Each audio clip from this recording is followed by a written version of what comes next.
I love this movie. I just do. This is hands down one of the best movies of all time. A 1, 2, 3, 4!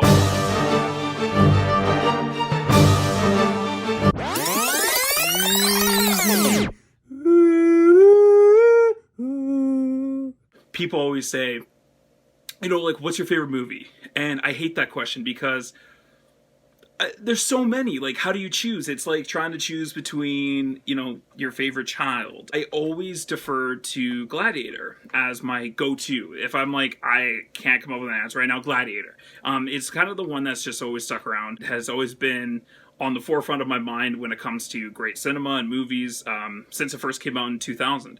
I remember sneaking into this movie when I was 10, maybe at most 11, this film came out, and I saw trailers for it, and I went, I really want to see that movie. That looks amazing.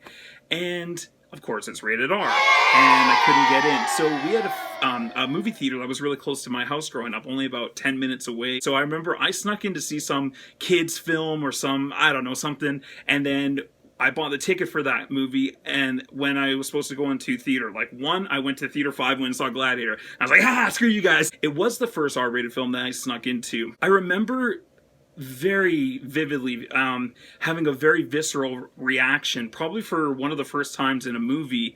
When I walked out, I went, wow, that's how you make a movie. The first time that maybe I consciously was looking for things that I liked in a movie, whether that was action or directing or writing, but that was the first time I went, all of the elements were there, everything was working. Like the directing, Ridley Scott, killed it, just knocked it out of the park. Should have won Best Director, but that's okay. It's got an amazing writing. I think it was John Logan who wrote this. Phenomenal writer. He's done tons of other movies, but this is, to me, by far his best work. Gladiator is an epic historical drama that is set during the Roman Empire. It's an action film, it's an adventure film, it's a revenge film. It's kind of all those things. So it's about Maximus, who is a general in the Roman army, who is very, very famous, very respected. He's been away from his family for quite some time, from his wife and his son. So he's fighting this war for the emperor, and the emperor is Marcus Aurelius, and he loves him. He's not related to him, but he loves him as like a father, and the emperor treats Maximus like a son. The emperor pulls him aside at one point and has a discussion with him, and he basically asks Maximus to become the new emperor of Rome and to restore power back to the people, and that he wants it to become a democracy again and not just, pretty much a dictatorship. In the meantime, Joaquin Phoenix, who is the Caesar, the emperor's son, comes into the war camp and is having a discussion with his dad, and then he ends up killing his dad in a really, really horrible way. He strangles him to death, and Joaquin Phoenix is just despicable in this part. Marcus doesn't give the chance to announce that he was going to make Maximus the new emperor, and so Commodus, who is Joaquin Phoenix, takes over. And so he actually then, he's quite jealous of Maximus, and so now that he has power, he basically kills Maximus's his wife and kid. When he's there and he sees them and he's on his feet, he's on his knees and he's crying and he's holding onto their feet and he's like, oh, it just breaks you. And so it does such a great job of getting you into like, oh yeah, you want vengeance as well with Maximus. And that kind of starts the movie. I mean, that's like a 35-minute wind up just to get into the movie. And he basically is sold into slavery to fight in the Gladiator games. And he is such a good fighter, he gets to go to the Colosseum and try and fight for his freedom. And he's trained by Proximus, who is played by Oliver Reed, the late Oliver Reed, who passed away during the filming of this movie. So they had to change some scenes and CGI him in and out of things. Maximus is trained under Proximo and becomes a gladiator that defies the emperor.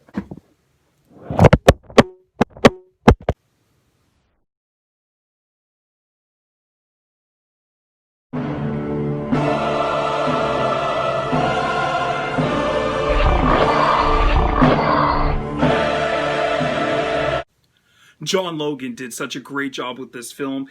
He constructed a script that was epic, it was huge, it was dramatic, got such great storytelling elements. It has a real good through storyline. You actually see like a character arc happen. You actually get to see a progression of multiple characters, whether you like them or you don't. The script is just brilliant, and I think it was executed even better by Ridley Scott and the actors. Let's talk about the performances.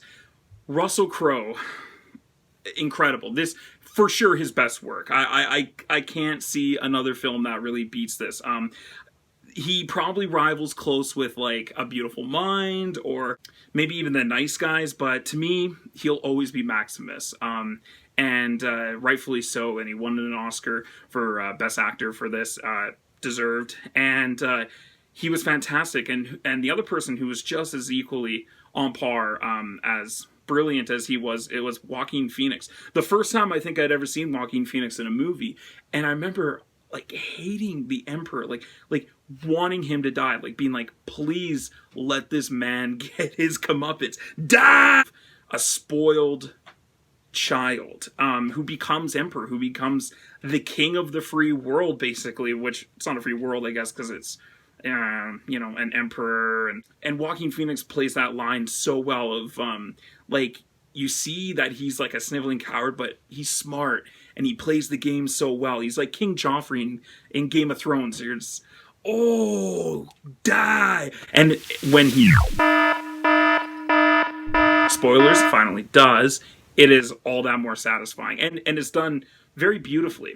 But his performance is absolutely incredible, and he was nominated for an Academy Award, and I'm so glad he just recently got his Oscar for Joker, but I think he also was deserving in Gladiator. Why I love this movie, it's got everything. It's got romance, it's got action, it's got adventure, it's got suspense, it's got tragedy, it's got drama. It's just an accompaniment of all great things that you want to see in a really good dramatic film. And it just so happened to also revitalize the epic genre, the historical drama, the historic epics of the time, like Spartacus or Cleopatra and Ben-Hur. It had been a long time before Hollywood or any filmmakers had done a really great, big historical epic. And Gladiator, when it came out, was kind of, people were like, that's kind of been done, and and Romans, and they proved everyone wrong. It's got such great dialogue. It's got such great characters. The tiger scene, the fight scene in the arena with the tigers, and the speech that Maximus gives when he takes off his gladiator helmet, when he first stares down the Emperor. I am Maximus Aurelius, father of a murdered son, husband of a murdered wife, and I will have my vengeance in this life or the next. Oh, it just gives me goosebumps. One of his soldiers from the war recognized him and is going to help him escape, but they get caught. So he's held by Caesar, and Caesar stabs Maximus in like the chest rib area, kind of punctures a lung or something, and then he challenges Maximus to a fight in the arena, in the Colosseum, to the death. The last kind of scene in the movie, the big final scene, is a fight scene between Maximus against the Emperor, and Maximus does overpower the Emperor and kills him in a great way, like knife to the throat. And just watches him, like puts him down to the ground, drops him, and it's silent. Like it's the first time in the movie there's no kind of epic music. It's just dead silent in the arena, and everyone's like staring down at them. And he wins, but he's kind of standing up, and he's tripping out, and he sees his wife and son kind of off in the distance in the field. And there's that great shot, that famous shot of his hands fluttering through the wheat fields as he's walking towards them, and in the music, Shalom, and it starts up, and it's just beautiful. It's so well done. And the ending, it's just gorgeous, because he wins, but he dies. Like he loses his life, but he just at the very end of his life gets that victory of getting rid of Commodus and hopefully restoring power to the people and to the Senate in Rome. And the last thing you see is him kind of walking into the fields and in heaven, going to see his his loved ones. So it's a beautiful ending. It's so well done. It's one of those movies I can just sit back and watch it. And I think that's one of the things that I look for in a really great movie is that the rewatchability of it. How good is it on one viewing, on 10 viewings? And I've probably seen this movie about 15 times now. There isn't really too much wrong with it. You can see a few flaws in the CGI now in 2020.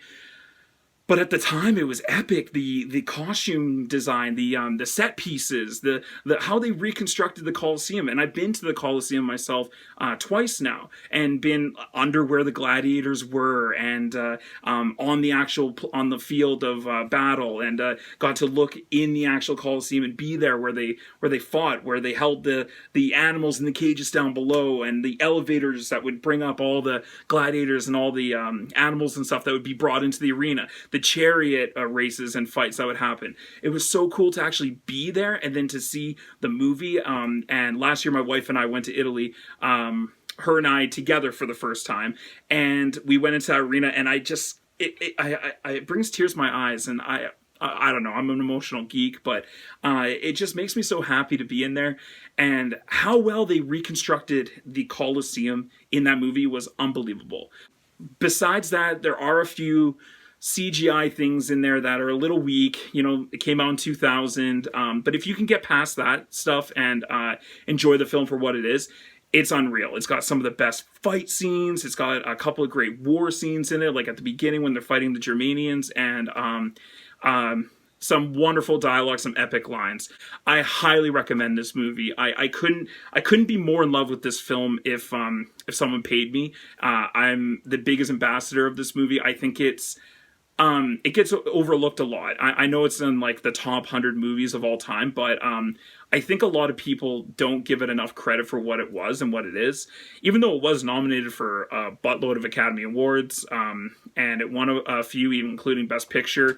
And so it's just so good, and it's so deserving of all those awards too. It's not like, yeah, it's like a political award. No, like they earned those accolades. So hats off to all the creators of that movie. To me, this is like one of the best experiences that you can have in a film. Watch it on the big screen if you can, and a surround sound, because just everything about it is epic and larger than life, and a beautiful story in the end. And of course, some of the best cinematography ever. So if you haven't checked out Gladiator, I highly recommend it. Please go and do so. And I am going to give Gladiator my very first A+. Yes! Yes! Yes! Yes! Yes! Yes! Master of the best. And so that category is for the best of the best movies. They may not be the most highly rated films of all time, but they are, for me personally, the best films ever. I can watch them over and over again. They're always entertaining. They're wonderful flicks. And it's kind of hard to argue those ones, to be honest, unless you absolutely hate really great films. And if you do, that's okay too. So anyways, if you like this video, please like and click subscribe down below. Thank you very much for watching. Let's get taught.